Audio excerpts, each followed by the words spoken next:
Best-selling author and chronicler of Black life Eric Jerome Dickey is dead at 59. A few years ago, publishing executive Linda Duggins showed up at the National Book Club Conference's annual event in a knee-high boot cast, the result of a broken foot. Eric Jerome Dickey, the New York Times best-selling author who chronicled Black life and love in his novels, could not bear the thought of Duggins limping around Atlanta.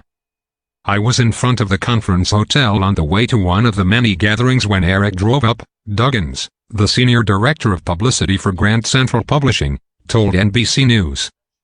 He opened the car door and told me to hop in. Most well-established authors are accustomed to car service and media escorts, but Eric assigned himself as my driver for the duration of the conference. That was Eric. That memory came to Duggins as she reflected on the accomplished life of Dickey, who died Sunday from cancer. He was 59. "We lost a literary giant," she said, "and a great man." Eric Jerome Dickey was one of the kindest and funniest brother literary rock stars that I knew. His smile arrived well before he walked into any room.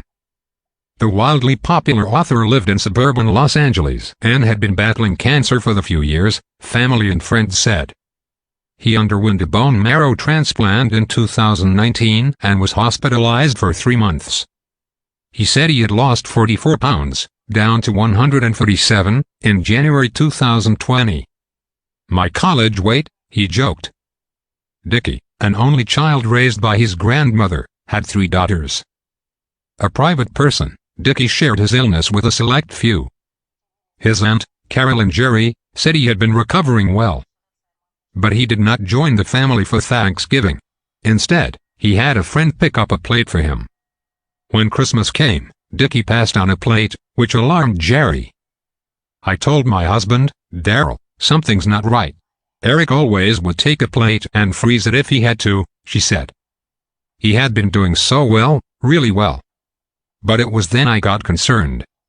He said, 'Andy, I don't feel like anything. I'm just going to have soup.' That wasn't like Eric."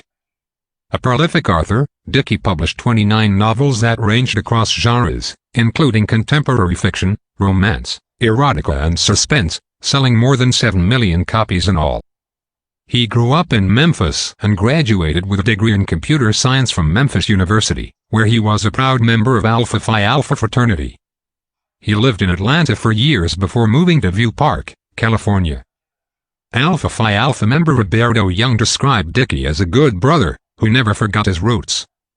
Best known for his books Friends and Lovers, Sister, and Finding Gideon, among others, Dickey was too ill in recent years to attend book fairs, where he basked in interacting with his legion of adoring fans. "I wish I could travel and be there with the crew," he said of not being up to returning to the National Book Club Conference in 2019. "Those are my beautiful, fun-loving, book-reading, melon and blessed peeps, and Seattle is my second home.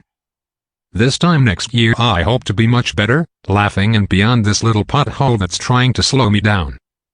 Dickey's luminous smile and disarming demeanor put fans at ease. His humor, wit and charm made him a reader's favorite. His work captivated. The New York Times wrote of him, "Dickey's fans flock to his readings. He's perfected an addictive fictional formula." He would travel to exotic destinations, like Barbados and Argentina, and live for months as he crafted his next novel. "Oh, my God, he was a wizard with words," said Lisa Renee Johnson, an author and book club member in Oakland, California. "I loved how you could feel and see his stories. Locations were a character in his books. And his characters were living, breathing people. Beyond that, though, he was such a cool dude. As a reader, he made you feel like you mattered." Dickey worked as a stand-up comic before writing novels. That grew into writing poetry and short stories before expanding to books. In a short time, he became a literary star, but it did not show in his actions. "When I started as a self-published author," said Kimberly Lawson-Robe, now also a New York Times best-selling author, "I didn't know anyone in the literary world. But I met Eric at a literary event.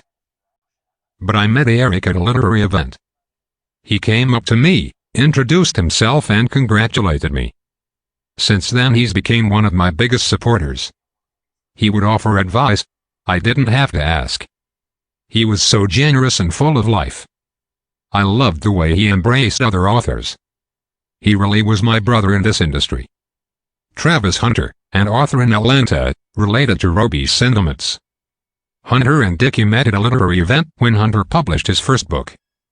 "No one knew me," Hunter said.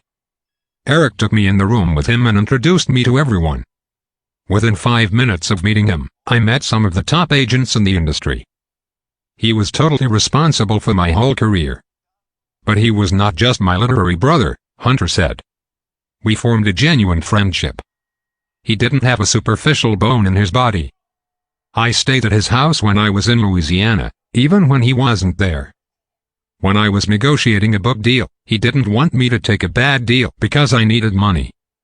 So he paid my bills for a few months. When I got the deal and sent him a $6,000 check, he sent it back. He said, 'All good, bruh.' That's who he was."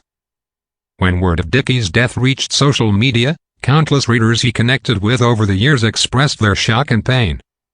Jocelyn Lawson of the Sweet Soul Sisters Book Club in Washington, D.C., said she found the news hard to believe when she saw it posted on Facebook. "I've known Eric for 10 years, Lawson said. "He was an amazing person as well as a writer. Through his books I had great journeys."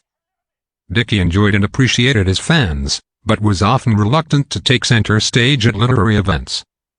Eric was an integral part of making the National Book Club Conference's magic come to life, Duggins said.